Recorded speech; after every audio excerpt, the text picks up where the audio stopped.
ಆತ್ಮೀಯ ಬಂಧುಗಳೇ, ಶ್ರೀಮದ್ ಭಗವದ್ಗೀತೆ ತತ್ವ ವಿವೇಚನಿ ಟೀಕಾ ಅಧ್ಯಾಯ 5 ಕರ್ಮ ಸನ್ಯಾಸ ಯೋಗ. ಇದರಿಂದ ಇವತ್ತು ಮೊದಲನೇ ಶ್ಲೋಕವನ್ನು ತಿಳ್ಕೊಳ್ಳೋಣ.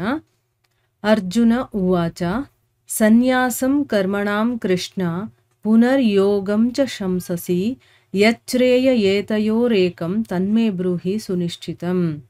ಅನುವಾದ. ಅರ್ಜುನನು ಹೇಳಿದನು, ಹೇ ಕೃಷ್ಣನೇ, ನೀನು ಕರ್ಮಗಳ ಸನ್ಯಾಸವನ್ನೂ ಮತ್ತೆ ಪುನಃ ಕರ್ಮಯೋಗವನ್ನೂ ಪ್ರಶಂಸೆ ಮಾಡುತ್ತಿರುವೆ. ಆದ್ದರಿಂದ ಇವೆರಡರಲ್ಲಿ ಯಾವುದಾದರೊಂದು ಚೆನ್ನಾದ ನಿಶ್ಚಿತವಾದ ಶ್ರೇಯಸ್ಕರವಾದ ಸಾಧನೆಯನ್ನು ನನಗೆ ಹೇಳು. ಇದು ಶ್ಲೋಕ ಮತ್ತು ಅದರ ಅನುವಾದ. ಈಗ ನಾವು ಇದನ್ನು ಅರ್ಥ ಮಾಡ್ಕೊಳ್ಳೋದಕ್ಕೆ ಪ್ರಯತ್ನ ಮಾಡೋಣ. ಇಲ್ಲಿ ಅರ್ಜುನ ಕೃಷ್ಣನಿಗೆ ಪ್ರಶ್ನೆ ಕೇಳ್ತಾ ಇದ್ದಾನೆ.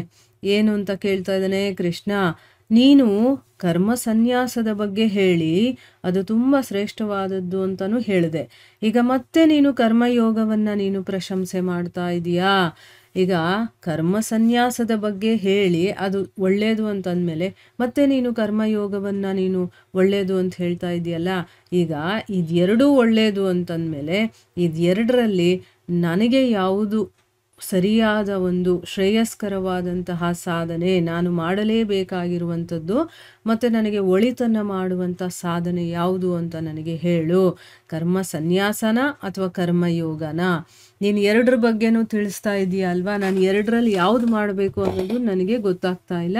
ಅದಕ್ಕೋಸ್ಕರ ನೀನೇ ನನಗೆ ಇದನ್ನು ತಿಳಿಸು. ಅಂದರೆ ಇಲ್ಲಿ ಗುರುವಿಗೆ ದಾರಿಯನ್ನು ತೋರಿಸು ಅಂತ ಹೇಳ್ತಾ ಇದ್ದಾನೆ. ಇಲ್ಲಿ ಸ್ವಯಂ ಭಗವಂತನೇ ಗುರುವಾಗಿರೋದ್ರಿಂದ ಅವನು ಸರಿಯಾದ ಮಾರ್ಗದರ್ಶನ ಮಾಡ್ತಾನೆ ಅನ್ನೋದು ಅರ್ಜುನನ ಒಂದು ವಿಚಾರ. ಇಲ್ಲಿ ನೋಡಿ, ಭಗವದ್ಗೀತೆಯನ್ನು ಸ್ವಯಂ ಭಗವಂತ ನಮಗೆ ಕೊಟ್ಟಿರೋದ್ರಿಂದ ಭಗವದ್ಗೀತೆಯಲ್ಲಿ ಏನೆಲ್ಲ ಇನ್ಸ್ಟ್ರಕ್ಷನ್ಸ್ ಇದೆಯೋ ಅದನ್ನೆಲ್ಲ ನಾವು ಫಾಲೋ ಮಾಡಿದಾಗ ನಮ್ಮ ಒಂದು ಆಧ್ಯಾತ್ಮಿಕ ಸಾಧನೆಯಲ್ಲಿ ನಾವು ಮುಂದುವರಿಯೋದಕ್ಕೆ ಸಾಧ್ಯ ಆಗುತ್ತೆ. ಯಾವುದು ಏನು ಅಂತ ಕರೆಕ್ಟಾಗಿ ತಿಳ್ಕೊಳ್ಳುವಷ್ಟು ನಮಗೆ ವಿವೇಕ ಬರುತ್ತೆ. ಇಲ್ಲಿ ಪ್ರಶ್ನೆ ಏನು ಅಂತ ತಿಳ್ಕೊಳ್ಳೋಣ. ಈಗ ಇಲ್ಲಿ ಕೃಷ್ಣ ಅನ್ನುವಂತಹ ಪದವನ್ನು ಪ್ರಯೋಗ ಮಾಡಿ ಅವನು ಕರಿತಾ ಇದ್ದಾನಲ್ವ, ಅದಕ್ಕೆ ಅರ್ಥ ಏನು? ಕೃಷ್ಣ ಅಂತಂದರೆ ಏನು? ಅಥವಾ ಅಲ್ಲಿ ಅವನು ಕೃಷ್ಣ ಅಂತ ಯಾಕೆ ಕರಿತಾ ಇದ್ದಾನೆ ಅಂತಂದ್ಬಿಟ್ಟು ಪ್ರಶ್ನೆ ಕೇಳ್ತಾ ಇದ್ದಾರೆ.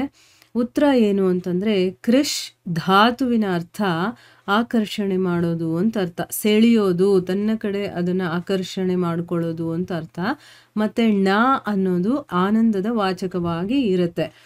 ಸೊ ಇಲ್ಲಿ ಕೃಷ್ಣ ಅಂತಂದರೆ ಆಕರ್ಷಣೆ ಮಾಡುವಂಥದ್ದು, ಣ ಅಂತಂದರೆ ಆನಂದ ಅಂತ ಅರ್ಥ. ಸೊ ಭಗವಂತ ನಿತ್ಯಾನಂದ ಸ್ವರೂಪನಾಗಿದ್ದಾನೆ. ಅದಕ್ಕೋಸ್ಕರ ಅವನೇನು ಮಾಡ್ತಾನೆ? ಎಲ್ಲರನ್ನೂ ಕೂಡ ತನ್ನ ಕಡೆಗೆ ಆಕರ್ಷಣೆ ಮಾಡ್ಕೊಳ್ತಾನೆ. ನೋಡಿ, ಎಲ್ಲಿ ಆನಂದ ಇರುತ್ತೋ, ಎಲ್ಲಿ ಸಂತೋಷ ಇರುತ್ತೋ ಅದು ನಮಗಿಷ್ಟ ಆಗುತ್ತಲ್ವಾ. ಸೊ ಅದಕ್ಕೋಸ್ಕರ ಇಲ್ಲಿ ಭಗವಂತ ಅವನು ನಿತ್ಯಾನಂದ ಸ್ವರೂಪ ಅವನು. ಅದಕ್ಕೋಸ್ಕರ ತನ್ನ ಕಡೆ ಎಲ್ಲರನ್ನ ಆಕರ್ಷಣೆ ಮಾಡ್ಕೊಳ್ತಾನೆ. ಅದರಿಂದನೇ ಅವನ ಹೆಸರು ಕೃಷ್ಣ ಅಂತ ಇರೋದು. ಇಲ್ಲಿ ಭಗವಂತನನ್ನ ಕೃಷ್ಣ ಅನ್ನುವಂಥ ಹೆಸರಿನಿಂದ ಇಲ್ಲಿ ಸಂಬೋಧನೆ ಮಾಡಿ ಅರ್ಜುನ ಏನು ಹೇಳ್ತಾ ಇದ್ದಾನೆ? ನೀನು ಸರ್ವಶಕ್ತಿವಂತ, ಸರ್ವಜ್ಞ, ಪರಮೇಶ್ವರ ಕೂಡ ಆಗಿದೆಯಾ. ಅದಕ್ಕೋಸ್ಕರ ನನ್ನ ಈ ಪ್ರಶ್ನೆಗೆ ಉತ್ತರವನ್ನು ಕೊಡೋದ್ರಲ್ಲಿ ನೀನು ಪೂರ್ತಿಯಾಗಿ ಸಮರ್ಥನಾಗಿದೆಯಾ, ನಿನಗೆ ಕೊಡಲು ಸಾಧ್ಯವಾಗಿದೆ ಅನ್ನುವಂಥ ಭಾವವನ್ನು ಇಲ್ಲಿ ತೋರಿಸ್ತಾ ಇದ್ದಾನೆ. ಈಗ ಇಲ್ಲಿ ಕೃಷ್ಣ ಅನ್ನುವಂಥ ಪದಕ್ಕೆ ಅರ್ಥ ಏನು ಮತ್ತು ಕೃಷ್ಣ ಅನ್ನುವಂತಹ ಶಬ್ದವನ್ನು ಯಾಕೆ ಇಲ್ಲಿ ಉಪಯೋಗ ಮಾಡಿದ್ದಾನೆ ಅನ್ನೋದು ಗೊತ್ತಾಯ್ತಲ್ವಾ. ಈಗ ನೋಡಿ, ತುಂಬ ಆಕರ್ಷಣೆ ಇರುವಂತಹ ಒಂದು ರೂಪ ಭಗವಂತನದ್ದು. ಆಮೇಲೆ ಅವನು ಆನಂದದ ಸಾಗರನಾಗಿದ್ದಾನೆ. ಅವನ ಸ್ವರೂಪನೇ ನಿತ್ಯಾನಂದ ಸ್ವರೂಪ ಅಂತಂದಮೇಲೆ ಎಲ್ಲರನ್ನ ಆಕರ್ಷಣೆ ಮಾಡೇ ಮಾಡ್ತಾನೆ. ಆಮೇಲೆ ಭಗವಂತನೇ ಈ ಎಲ್ಲದಕ್ಕೂ ಉತ್ತರವನ್ನು ಕೊಡೋದಕ್ಕೆ ಪೂರ್ತಿಯಾಗಿ ಸಮರ್ಥನಾಗಿದ್ದಾನೆ. ಈ ಕೆಲವೊಂದು ವಿಷಯದಲ್ಲಿ ನಮಗೆ ಉತ್ತರಗಳನ್ನು ಕೊಡ್ಬೋದು. ಕೆಲವರಿಗೆ ಕೆಲವು ವಿಷಯ ಗೊತ್ತಿರುತ್ತೆ, ಕೆಲವರಿಗೆ ಗೊತ್ತಿರೋದಿಲ್ಲ. ಆದರೆ ಭಗವಂತ ಸರ್ವಶಕ್ತಿವಂತ, ಸರ್ವಜ್ಞ, ಅಂದರೆ ಎಲ್ಲವನ್ನ ತಿಳ್ಕೊಂಡಿರುವಂಥವನಲ್ವಾ. ಅದಕ್ಕೋಸ್ಕರ ನೀನು ನನ್ನ ಒಂದು ಪ್ರಶ್ನೆಗೆ ಉತ್ತರವನ್ನು ಕೊಡಬಲ್ಲೆ. ಆದ್ದರಿಂದ ನನಗೆ ಸರಿಯಾದ ಮಾರ್ಗದರ್ಶನವನ್ನು ನೀಡು. ಯಾವುದು ಶ್ರೇಯಸ್ಕರ ಅನ್ನೋದು ನನಗೆ ಗೊತ್ತಾಗ್ತಾ ಇಲ್ಲ.